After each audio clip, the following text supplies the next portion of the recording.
তো গাইস, আজকে আমি করতে চলেছি গন্ধরাজ চিকেন পকোড়া। তো আমি এখানে বোনলেস চিকেন নিয়ে নিয়েছি, এর মধ্যে লেবু দিয়ে ম্যারিনেট করে নিয়েছি আধা ঘন্টা আগে। বোনলেস করে নেওয়ার পর আমি দিয়েছি আদা, রসুন ও পেঁয়াজ বাটা।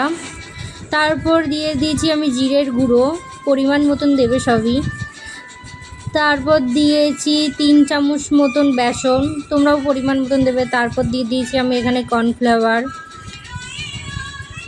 তারপর হলো চালের গুঁড়ো দিয়েছি 2 চামচ মতন, তোমরা পরিমাণ মতন দেবে। নিয়ে একটা ডিম দিয়ে স্বাদ মতন নুন দিয়ে এবার আমরা এটাকে মেখে নেব সুন্দর করে।